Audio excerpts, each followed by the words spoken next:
Hello students, this is the third lecture on the topic kinetic theory of gases and radiation, and today we will be finishing this particular part, okay, and then we solve the numerical on this part, then we will start with radiation.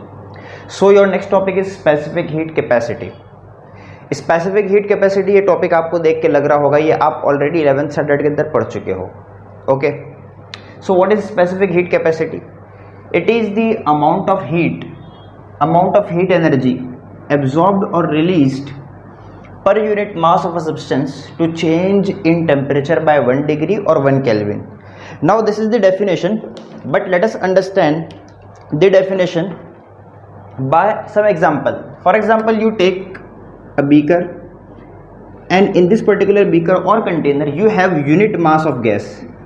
इस container में आपके पास कितना gas है? Unit mass means it can be 1 gram, it can be 1 kg, its magnitude should be 1. Okay, now suppose the temperature of the gas inside this particular container is 30 degree centigrade. It is 30 degree centigrade. Now if you want to make the temperature of this gas by 31 degree, then what you have to do? You have to add some heat. आपको क्या देना पड़ेगा इसको? Heat. And suppose if you want to make the temperature 29 degree, so what you have to do? You have to remove the heat.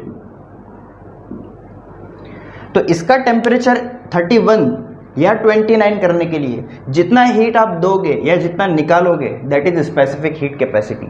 Amount of heat energy absorbed और released per unit mass of a substance. Unit mass है, हमने unit लिया हुआ.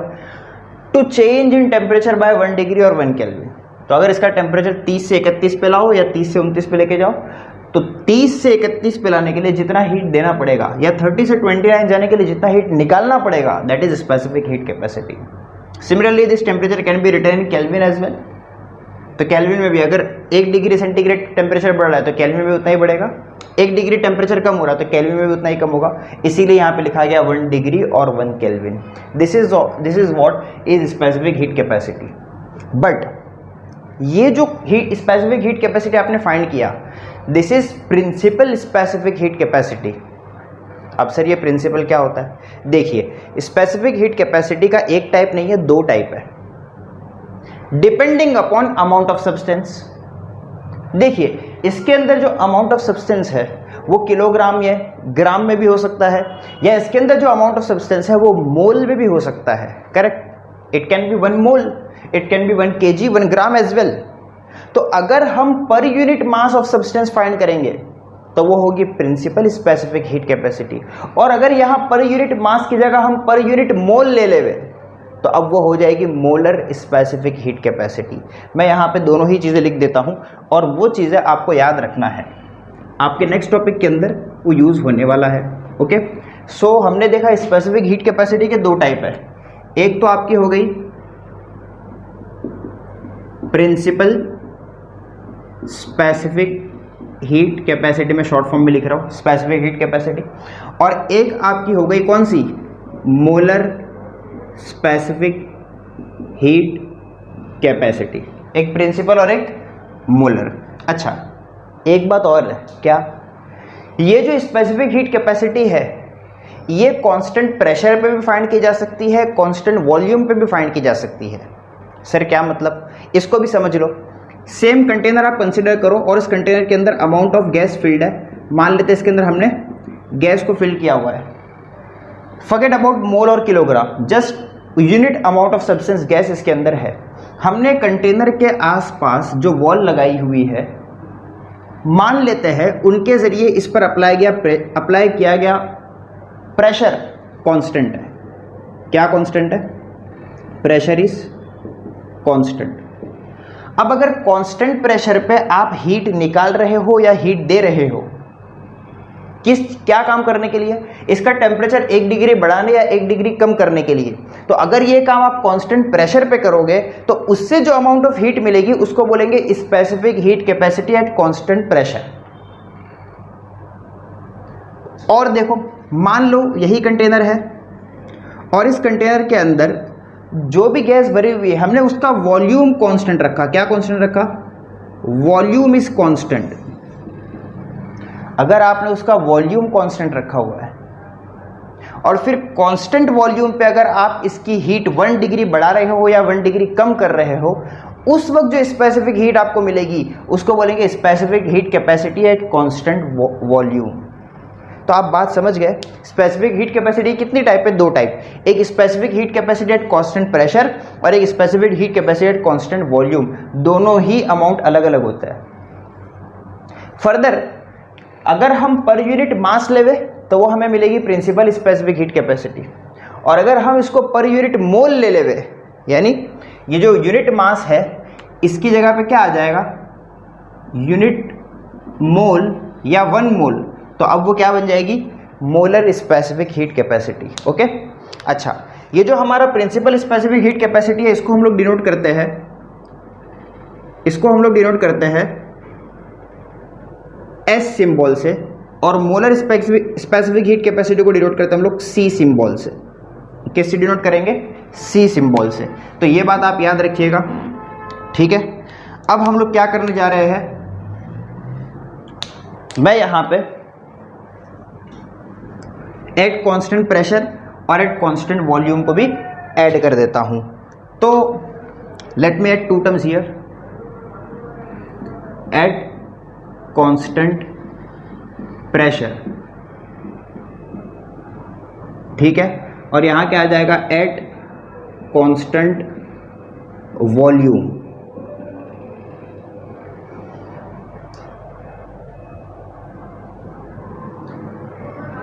Okay, so principle specific heat capacity at constant pressure, principle specific heat capacity at constant pressure को किससे denote करेंगे? SP, principle specific heat capacity at constant pressure.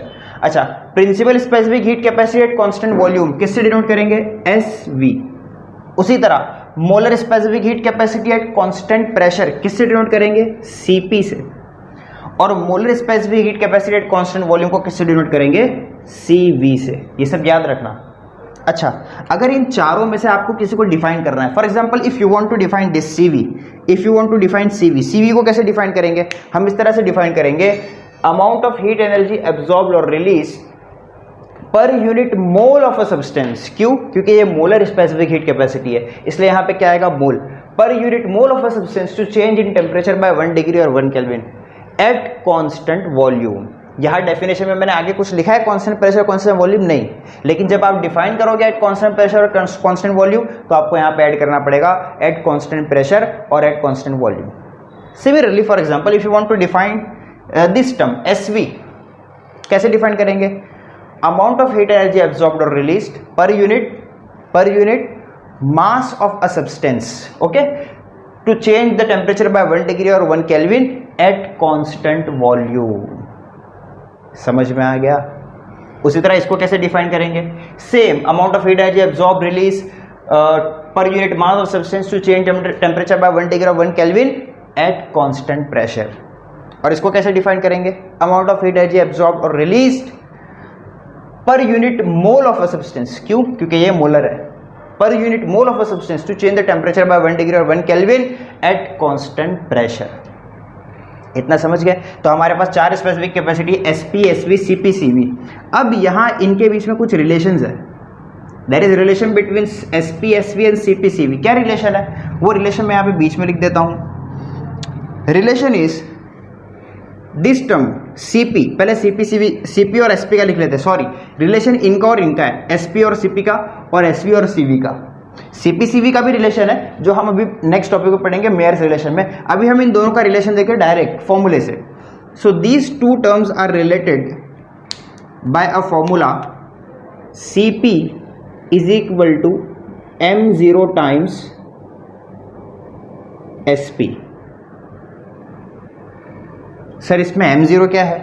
This m0 is nothing but molar mass of the substance. इस container में, जो container मैंने बनाया था, उसमें जो गैस होगी, O2 हो, N2 हो, O2 N2 हो, नाइट्रोजन हो, अमोनिया हो, वट एवर इट इज, उसका मोलर मास लेंगे।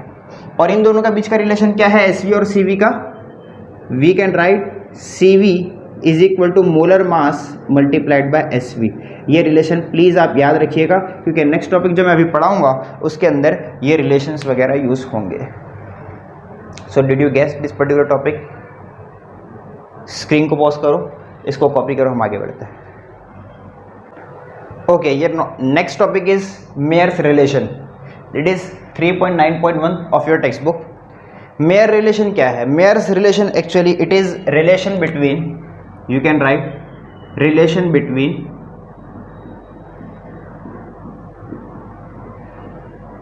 CP, CV and R। CP और CV तो हमने अभी पढ़ा। CP is specific heat capacity at constant pressure, और ये specific heat capacity at constant volume. कौन सी, मोलर वाली या प्रिंसिपल वाली? Obviously molar specific heat capacity, because यहाँ पे सिंबल क्या है, C। इस सिंबल में कंफ्यूज मत होना।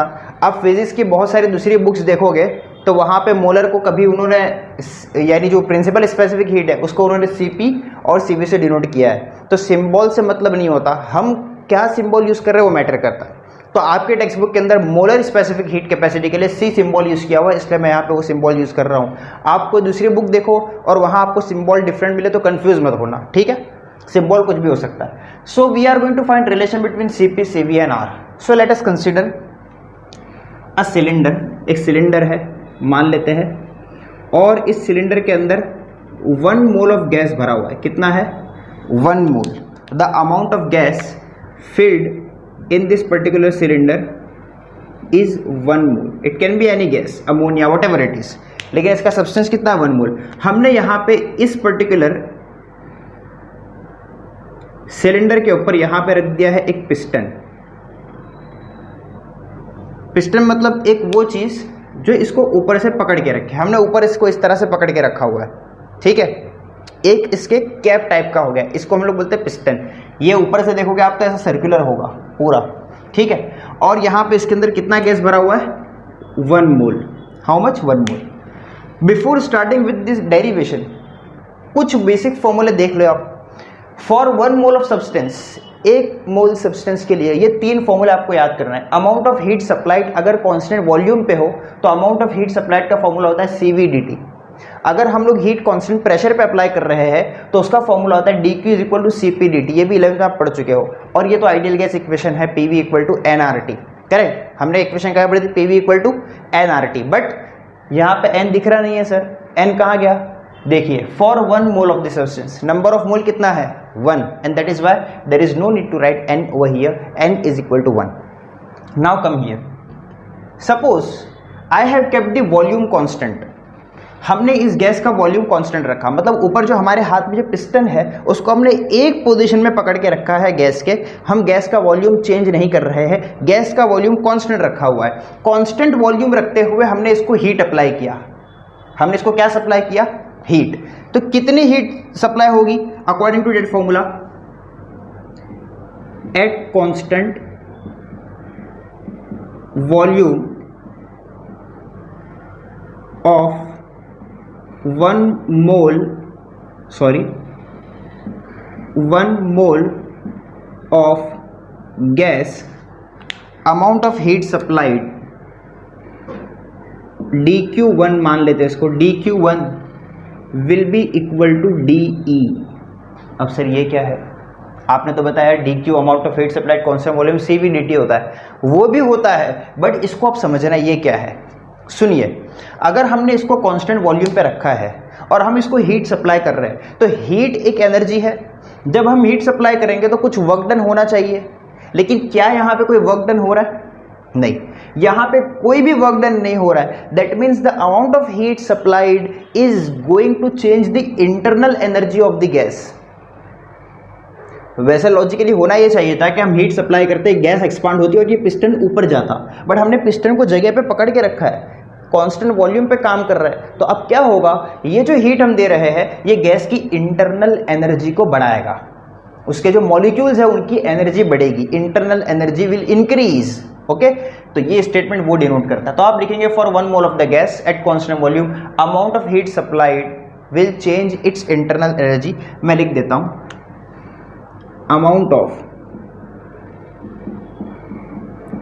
heat supplied will change its internal energy. Okay, इतना तो हो गया. इस इक्वेशन को इक्वेशन नंबर 1 डाल दो आप. ठीक है, इसको क्या लिख देंगे? Equation number 1. अब हम क्या कर रहे हैं? अब ये जो कांस्टेंट वॉल्यूम पे मैंने रखा था, अब मैं इसको कांस्टेंट प्रेशर पे रखने जा रहा हूं. किस पे? कांस्टेंट प्रेशर पे. तो आप लिखेंगे eight constant pressure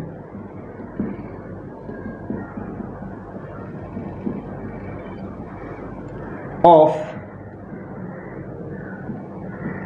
1 mole of gas, amount of heat supplied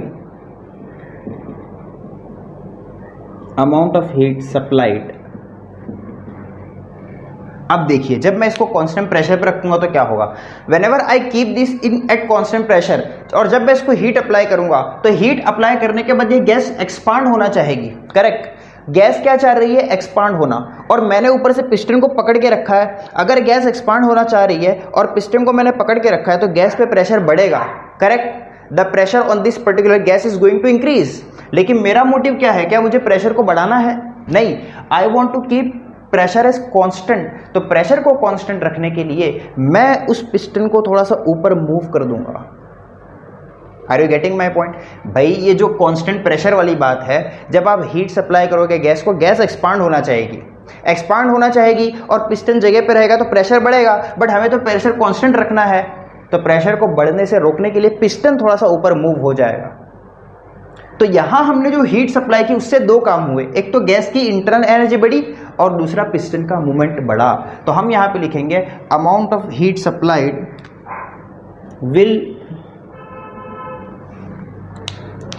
will cause change in internal energy and piston movement, या फिर ऐसा लिख दो change in internal energy and work done on piston. इसको हम डिनोट कर सकते हैं amount of heat supplied, in this case में dQ2.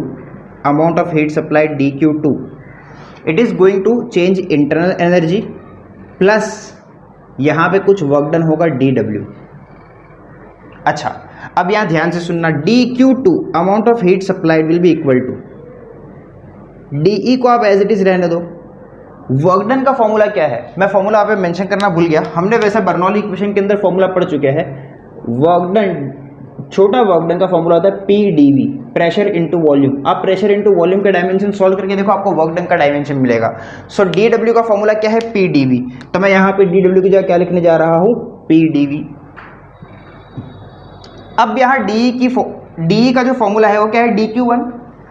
dQ1 आपको इक्वेशन नंबर 1 से मिल जाएगा प्लस PdV. सही है. और यहां पे क्या आ गया आपका? dQ2. अच्छा, what is dQ2? Amount of heat supplied eight constant pressure. But amount of heat supplied eight constant pressure का फॉर्मूला क्या है? CpdT. तो मैं यहां पे इस dQ2 की जगह पे मैं लिखूंगा CpdT. और dQ1 की जगह लिखूंगा CvdT. क्यों? Because amount of heat supplied eight constant volume is CvdT. और मेरा ये जो dQ1 है ये amount of heat supplied eight constant volume है, इसलिए उसकी जगह मैंने क्या लिखा? CvdT. प्लस ये जो PdV है आपका वो एज इट इज कॉपी हो गया. अब सुनना यहां पे, ये CvdT को यहां पे लेके आ जाओ. तो CpdT minus CvdT is equal to PdV. इन दोनों में dt कॉमन, ब्रैकेट में बचा Cp माइनस Cv और dt आपका कॉमन आ गया और यहां पे आपके पास आ गया PdV. इतना समझ गया आप? अच्छा, अब यहां पे ध्यान देना. From this relation, if PV is equal to RT, मैं दोनों तरफ डिफरेंशिएट कर रहा हूं. मैं यहां पे लिख रहा हूं डिफरेंशिएटिंग ऑन बोथ साइड्स. तो देखिए, अगर P को मैं कांस्टेंट मानूं तो डिफरेंशिएशन V का होगा और मुझे मिलेगा dV.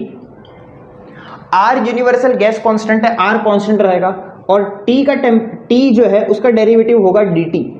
बेटा ये डेरिवेटिव डिफरेंशिएशन आपने मैथ्स में पढ़ चुके हो, उसका यूज किया है मैंने, और कुछ नहीं। PV इक्वल टू RT है, इसलिए PdV इक्वल टू RDT होगा। कैसे आया? On differentiating. तो मैं यहाँ जो PdV है, यहाँ जो PdV है उसकी जगह क्या रख सकता हूँ मैं? RDT। Correct. So I can write Cp minus CV multiply by dt is equal to RDT। Yes, PdV की जगह RDT कैसे आया? आप यहाँ पे रीजन लिख दोगे, क्या लिखोगे? PV equal to RT, therefore PdV is equal to RDT। अब आप देख सकते हो दोनों तरफ dt कैंसिल, आपको आंसर मिला Cp minus CV is equal to R। Very important relation, very important relation between Cp, CV and R। यहाँ देखिए relation between Cp, CV and R, Mayer's relation, ये हमने फाइंड कर लिया। Cp minus CV is equal to R। इतना समझ गए आप? अब यहाँ पे एक और चीज है, क्या चीज? वो देखिए यहाँ पे, सुनो, ये जो अमाउंट ऑफ हीट है बच्चों, या फिर आप इस इक्वेशन से समझिए बात को, इस इक्वेशन से जो अमाउंट ऑफ हीट होता है उसको हम लोग जनरली कैलोरी में रखते हैं। हीट को किस में रखते हैं हम लोग? कैलोरी में। और ये जो वर्क डन होता है, वर्क डन को जूल में रखते हैं। अब फिजिक्स में आपने यूनिट एंड डायमेंशन में पढ़ा है, अगर हम एक इक्वेशन लिख रहे हैं तो उस इक्वेशन के अंदर सारे टर्म्स कैसे होना चाहिए? सारे टर्म्स का जो यूनिट है that should be in SI और इन CGS और in the same system of unit. ऐसा नहीं कर सकते कि इसको कैलोरी में रखो और इसको जूल में रखो, नहीं। लेकिन जनरली हम ऐसा करते हैं, तो उस केस में क्या करना पड़ेगा? सुनिए, तो मैं यहां पे इसको लिखने जा रहा हूं, उस पर्टिकुलर सिचुएशन को मैं यहां पे लिख रहा हूं, क्या? If heat is in calorie and work done is in joule, then equation 1 मैं यहां दे चुका हूं, मैं इसको लिख लेता हूं इक्वेशन नंबर स्टार। इसका क्या नाम देते हैं? Equation number star. Then equation star will become Cp minus CV is equal to R by J। J कहां से आ गया? What is J? J को लिखेंगे J is mechanical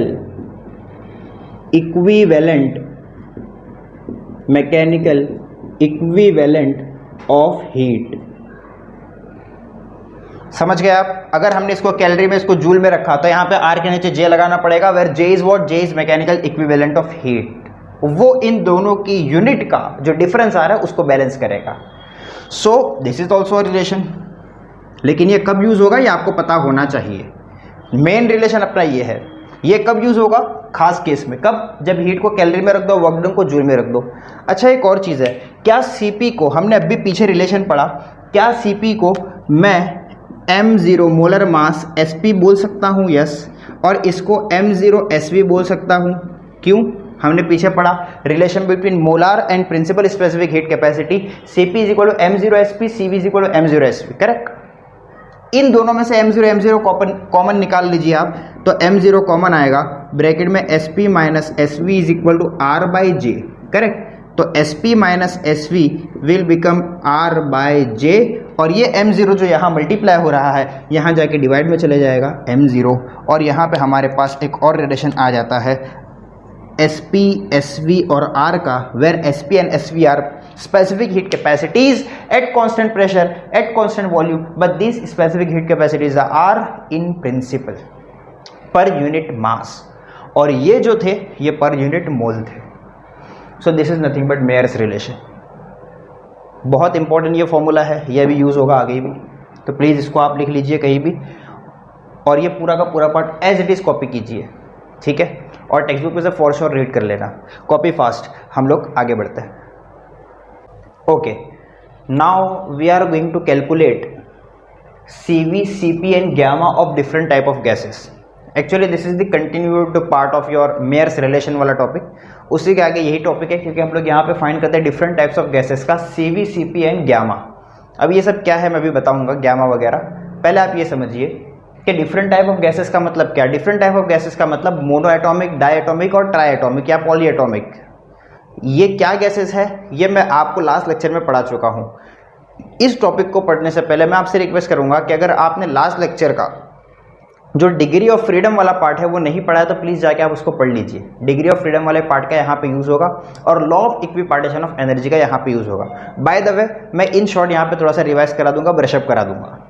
topic start करने से पहले मैं आपको कुछ बेसिक बता दूँ। हमने अभी फॉर्मूला पढ़ा था CV = DE/dt। फॉर्मूला असल में ये नहीं पढ़ा था, एक्चुअली आपने जो फॉर्मूला पढ़ा था वो इस तरह से था कि अगर कांस्टेंट वॉल्यूम पे आप हीट अप्लाई कर रहे हो तो CV आपका हो जाता है sorry CVdt, your CVdt means amount of heat supplied becomes equal to change in internal energy, correct ना? Sorry, an amount of heat supplied is CVdt will be equal to DE। So from this CV equal to DE/dt, ये same formula है। तो एक ये formula, दूसरा एक formula यहाँ पे यूज होने वाला है वो है यूनिवर्सल गैस कांस्टेंट का। आप देख सकते हो यूनिवर्सल गैस कांस्टेंट मैंने फर्स्ट लेक्चर में पढ़ाया था, R = Na × Kb, where Na is Avogadro number and Kb is Boltzmann constant। हमने अभी रिलेशन देखा Cp - Cv = R, ठीक है। यहाँ पे एक नया टर्म आपके सामने और वो है एडियाबैटिक कांस्टेंट। ये क्या है सुनिए, एडियाबैटिक एक्चुअली एक प्रोसेस का नाम है। ये प्रोसेस आपका जो नेक्स्ट चैप्टर है थर्मोडायनामिक्स, उसके अंदर ये प्रोसेस पूरा आ रहा है। मैं अभी यहाँ पे उस प्रोसेस की बात नहीं करूंगा बिकॉज बात लंबी हो जाएगी। हम लोग यहाँ पे बस इतना आप याद रखो कि एडियाबैटिक कांस्टेंट एक वो कांस्टेंट है कि जो एडियाबैटिक प्रोसेस के अंदर आता है। कौन से प्रोसेस में? एडियाबैटिक प्रोसेस में। और वो एडियाबैटिक प्रोसेस कौन सा है? हम थर्मोडायनामिक्स में डिफरेंट प्रोसेसेस पढ़ेंगे, आइसोथर्मल, आइसोबैरिक, आइसोकोरिक और एडियाबैटिक। तो वहां पे कांस्टेंट आता है, वहां पे हम इसके बारे में डिटेल में पढ़ेंगे। ओके, आप खाली इतना याद रखोगे एडियाबैटिक कांस्टेंट एक कांस्टेंट है और उसका जो फॉर्मूला है वो है Cp/Cv। इतना समझ गए आप? अब हम लोग स्टार्ट करते हैं। So first of all let us take mono atomic gas. First of all we take mono atomic gas. Mono atomic gas पे हम लोग एनालिसिस करते हैं। आपको याद होगा मोनो एटॉमिक गैस के पास कितने डिग्री ऑफ फ्रीडम है? 3। एक अलोंग एक्स एक्सिस, एक अलोंग वाई एक्सिस, एक अलोंग जेड एक्सिस। तो डिग्री ऑफ फ्रीडम जो है, डिग्री ऑफ फ्रीडम कितने हैं वो? 3। अब according to law of equipartition of energy, याद है what is law of equipartition of energy? Law of equipartition of energy बोलता है कि जितने भी क्वाड्रेटिक टर्म किसी भी एनर्जी की इक्वेशन के अंदर है उसके साथ हाफ kBt एनर्जी एसोसिएटेड है। अगर आपको ये लॉ याद नहीं है तो प्लीज आप लास्ट लेक्चर में जाके वो लॉ भी पढ़ लीजिए। अब डिग्री ऑफ फ्रीडम 3 है और वो तीनों कैसे है? ट्रांसलेशनल है। कैसे है? ट्रांसलेशनल। तो मोनो एटॉमिक गैस की जो टोटल एनर्जी होगी उसको क्या लिखा जाएगा? That will be equal to 3/2 kBt। समझ में आ रहा है कि नहीं? पक्का? देखिए, एक टर्म के साथ इसमें जो 3 ट्रांसलेशन है कौन कौन से है? एक अलोंग एक्स है, एक अलोंग वाई है और एक अलोंग जेड है। अलोंग एक्स कौन सा है? Half mvx²। अलोंग वाई कौन सा है? Half mvy²। अलोंग जेड कौन सा है? Half mvz²। करेक्ट।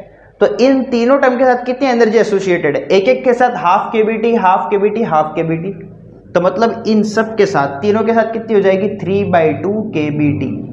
समझ गए आप? Okay, now let's just see, I am going to find DE/dt of this. हम क्या फाइंड करेंगे इसका? DE/dt। So let us find DE/dt which will be equal to 3/2 into kb। dt वाला term हट जाएगा। क्यों हट जाएगा? देखिए, अगर हम डेरिवेट कर रहे हैं विद रिस्पेक्ट टू t तो हमारा जो t वाला टर्म है उसके रिस्पेक्ट में डेरिवेटिव कर रहे हैं तो वो हट जाएगा। या आप डेरिवेटिव में पढ़ चुके हो। अरे what is differentiation of x? What is dx differentiation of x with respect to x?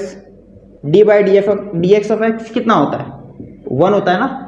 वो x वाला टर्म हट जाता है। तो उसी तरह यहाँ पे आ जाएगा dt/dt और वहां पे क्या आ जाएगा? 1। तो मतलब ये t वाला टर्म हट जाएगा।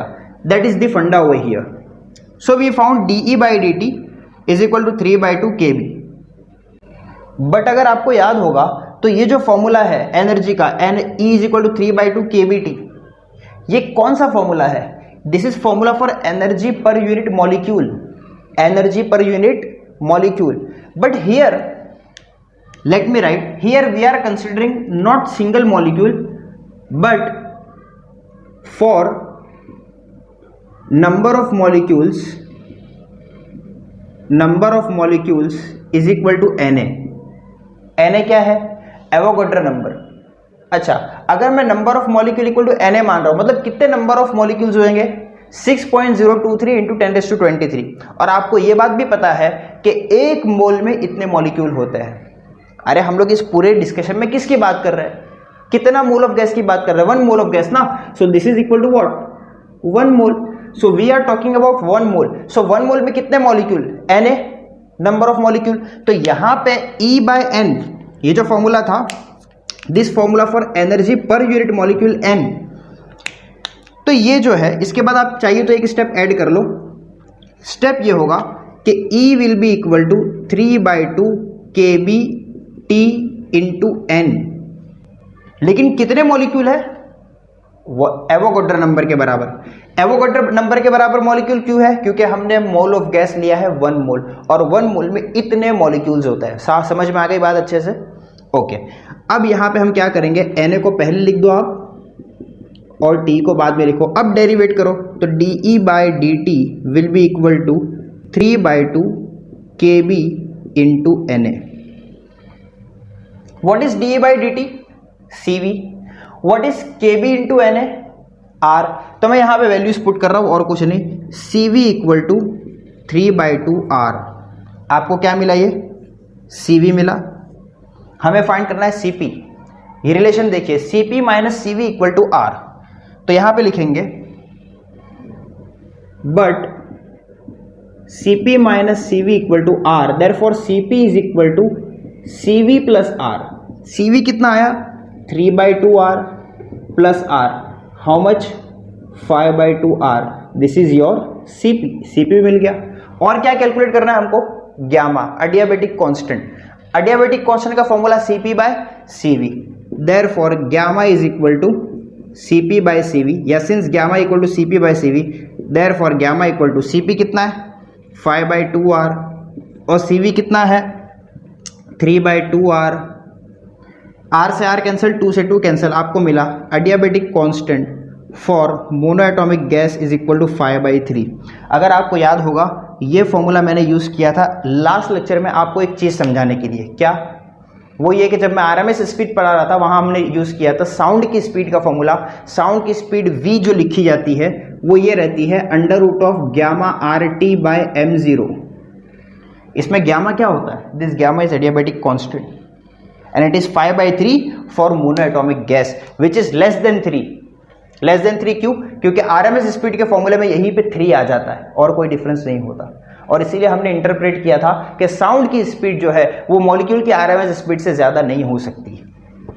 ये सब लास्ट लेक्चर में हो चुका था, आप जाके वहाँ पे देख लीजिए. So this was for monoatomic gas. अब हम लोग एनालिसिस करेंगे, same analysis on diatomic gas. Okay, so मैं यहाँ पे लिखने जा रहा हूँ for, let us write B over here, for diatomic gas. Monoatomic gas कौन कौन सी होती है आपको पता होगा? Helium, this is monoatomic gas. Diatomic gas कौन कौन सी होती है? Oxygen, nitrogen et cetera. So these are diatomic gas. Diatomic gas के लिए भी हम लोग सबसे पहले वही करेंगे, डिग्री ऑफ फ्रीडम फाइंड करेंगे. बताइए डायटोमिक गैस का डिग्री ऑफ फ्रीडम क्या होता है? अगर आपको लेक्चर याद होगा, मैंने बताया था डायटोमिक गैस के लिए डिग्री ऑफ फ्रीडम 2 तरह के होते हैं. एक तो हम इसको कंसिडर करेंगे रिजिड और एक इसको कंसिडर करेंगे नॉन रिजिड. तो चलो सबसे पहले एनालिसिस ये सोच के करते हैं कि हम डायटोमिक गैस को मान रहे हैं रिजिड. क्या मान रहे हैं हम लोग? रिजिड. रिजिड मान के एनालिसिस करते हैं. आप वहां पे मेंशन करिएगा रिजिड. तो रिजिड के लिए डिग्री ऑफ फ्रीडम कितने? 3 ट्रांसलेशनल तो होते ही है और साथ में डायटोमिक गैस रोटेट भी कर सकती है. अगर वो x पर रखी हुई है तो वो अलोंग y और अलोंग z रोटेट भी कर सकती है. तो 3 translational plus 2 rotational. Degree of freedom कितने? 3 ट्रांसलेशनल प्लस 2 रोटेशनल. कितने डिग्री ऑफ फ्रीडम हो गए? 5. अच्छा, एक टर्म के साथ एनर्जी कितनी एसोसिएटेड है? Half kBT, correct. तो फाई के साथ कितनी हो जाएगी? Yes, so we will be writing energy is equal to 5/2 kBT into Na. Na क्यों आ रहा है? Because we are taking 1 mole of the gas, not single molecule, okay. So energy is equal to 5/2 kBT into Na. Find dE by dt. dE by dt gives you 5/2 kB into Na. dE by dt is your CV. CV is 5/2 kB into Na को आप R लिख सकते हो, ये आपको मिल गया CV. Cp क्या होगा? Cp is equal to CV plus R. CV है आपका 5/2R, तो 5/2R में एक R ऐड हो गया, आपका आंसर आ जाएगा 7/2R. This is your CP. CP और CV मिलने के बाद गैमा फाइंड किया जाता है. Gamma equal to CP by CV which is equal to 7/2R divide by 5/2R. Therefore gamma is equal, R से R कैंसर, 2 से 2 कैंसर, योर आंसर इज 7/5. 7/5. ये था बच्चों डायटोमिक गैस रिजिड. लेकिन रियलिटी में मैंने आपको बताया था कि जो डायटोमिक गैस होती है वो हमेशा रिजिड नहीं होती, बल्कि रियलिटी में वो नॉन रिजिड ही होती है. जो इंटरमोलिकुलर फोर्स होता है between two diatoms, for example oxygen ले लो, तो यहाँ पे एक O2, यहाँ पे एक O2, इन दोनों के जो कोवैलेंट बॉन्ड होता है, कोवैलेंट बॉन्ड की वजह से ये रिजिड नहीं होते. They can move along the inter nuclear axis. तो इनके मूवमेंट की वजह से इनमें आता है वाइब्रेशन. क्या आता है? वाइब्रेशन. तो अब डिग्री ऑफ फ्रीडम चेंज हो जाएगा. तो मान लेते हैं हम यहां पे लिखने जा रहे हैं फॉर नॉन रिजिड. मैं यहां पे क्या ऐड करने जा रहा हूं? नॉन रिजिड का एनालिसिस. ठीक है. अब डिग्री ऑफ फ्रीडम की पहले बात करते हैं. डिग्री ऑफ फ्रीडम इसमें होता है 3 ट्रांसलेशनल, 2 रोटेशनल और उसमें आ जाएगा 1 वाइब्रेशनल. लेकिन याद रखना, ये जो वाइब्रेशनल होता है उसमें 2 टर्म होते हैं. एक टर्म काइनेटिक एनर्जी के रिलेटेड, दूसरा टर्म पोटेंशियल एनर्जी के रिलेटेड. तो एक वाइब्रेशनल जो है वो 2 डिग्री ऑफ फ्रीडम को कंस्टिट्यूट करता है. तो एक वाइब्रेशन कितने डिग्री ऑफ फ्रीडम कंस्टिट्यूट करेगा? 2 को. ये बात भूलना मत, याद रखना. तो आप टोटल करो कितने हो गए? 3 2 5 और 2 7. So for non rigid degree of freedom is 7. अगर डिग्री ऑफ फ्रीडम 7 हो गया तो अब इसमें हाफ केबीटी वाले टर्म कितने आएंगे? 7 terms, because this particular energy, the average energy of this particular non rigid diatomic gas will constitute 7 quadratic terms, and that is why energy associated with 7 terms will be 7/2 kBT. कैसे आया ये सब?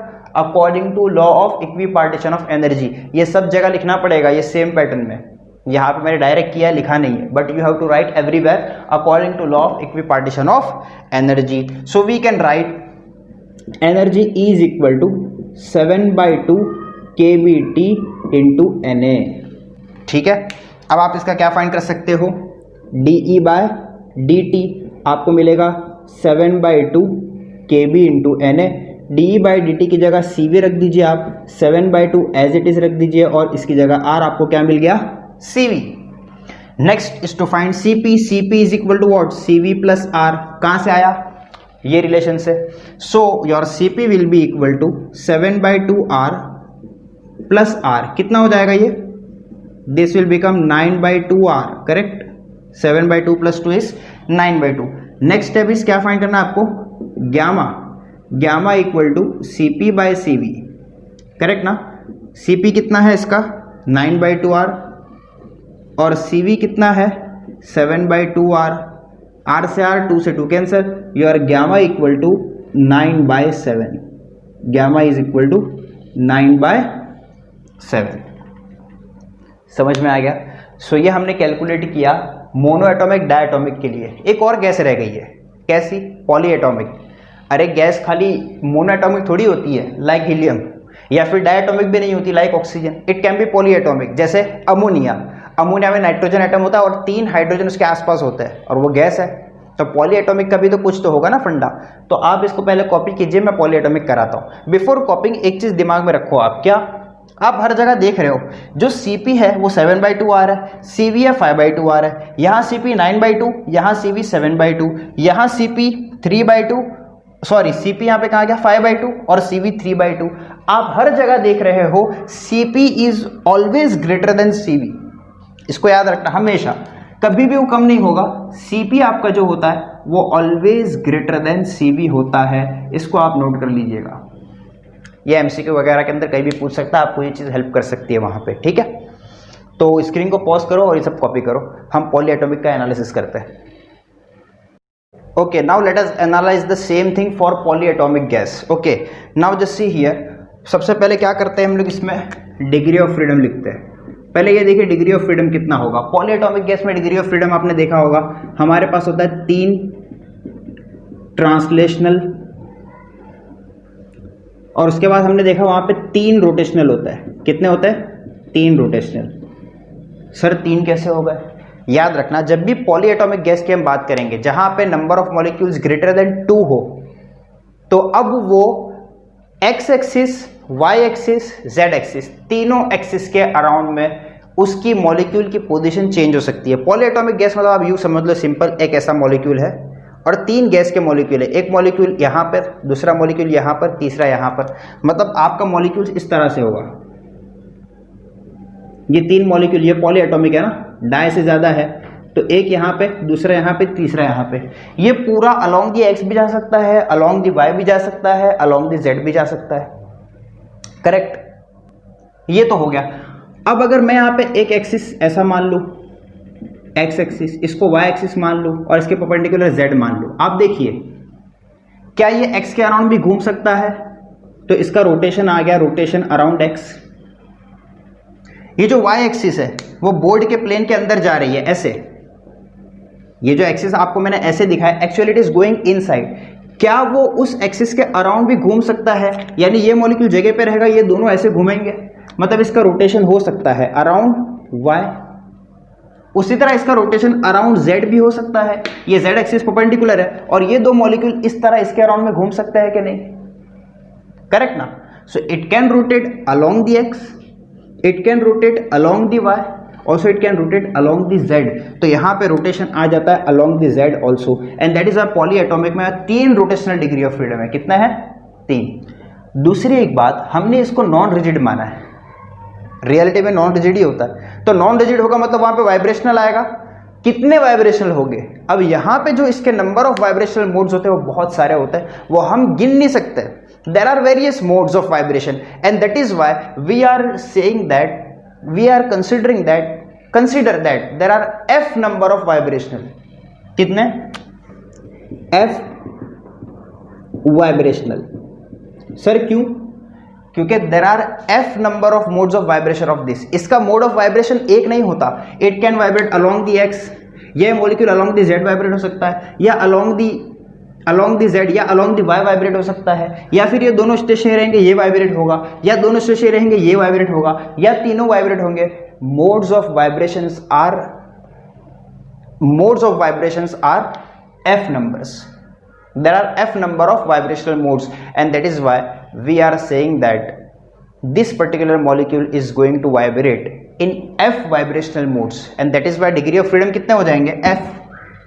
तो 3 translational, 3 rotational और 3 vibrational. अच्छा, अब इसके हम लोग एनर्जी लिखेंगे, एनर्जी, एवरेज एनर्जी।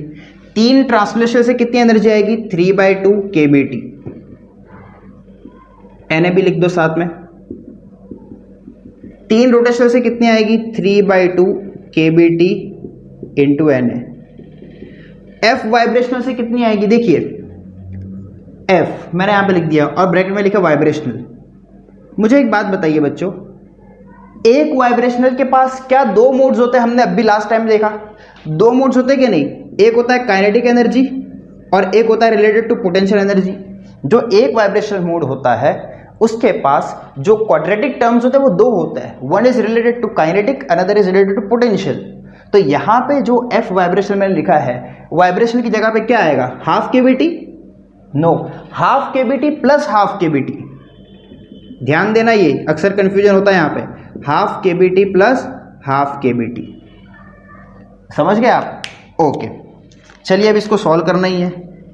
यहाँ पे KBTN है, KBTN है, ऑब्वियसली यहाँ पे भी KBTN आएगा, मैं N लिखना भूल जा रहा हूँ बार बार। 3/2 प्लस 3/2 कितना हो जाएगा? 3 KBT into NA plus half KBTN into plus half KBTN कितना हो जाएगा? 1। तो यहाँ पे हम लिख सकते हैं F, और 1 लिखने की जरूरत नहीं है, डायरेक्ट आप लिख सकते हो KBT इंटू NA। समझ गए आप? 3/2 प्लस 3/2 3, हाफ प्लस हाफ 1, यहाँ पे 1 आ गया। अब क्या हो सकता है इसमें? KBT और NA, इसकी जगह पे आप क्या लिख सकते हो? सॉरी, KB इंटू NA, इसकी जगह आप क्या लिख सकते हो? R। तो मैं लिखने लगा 3R इंटू T प्लस यहाँ पे FR इंटू T। सही है। अब यहाँ से RT और RT भी तो कॉमन आ सकता है, अंदर क्या बचेगा? 3 प्लस F, तो 3 प्लस F और बाहर क्या आ गया? RT, और यहाँ पे क्या है? DE। अब यहाँ पे डेरिवेट कर दो, DE by dt is equal to 3 plus F into R। dt की जो t की जो डेरिवेटिव है वो कितनी हो गई? 1। ओके, तो हमने क्या फाइंड कर लिया बच्चों? DE बाई dt से CV, तो हमारा CV आया, CV is equal to 3 plus F into R।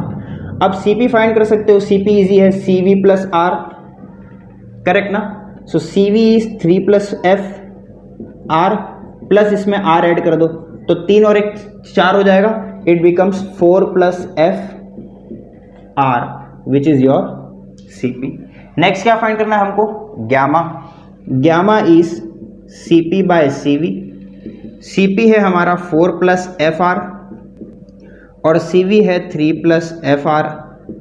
R से R कैंसिल हो जाएगा, तो gamma becomes 4 plus F divide by 3 plus F। This is your answer, 4 plus F divide by 3 plus F। This is gamma for polyatomic gas like ammonia. समझ में आया आपको? यहाँ पर बच्चों हमारा काइनेटिक थ्योरी ऑफ गैसेस का वाला पार्ट कंप्लीट हो गया। नेक्स्ट पार्ट इस चैप्टर का है रेडिएशन।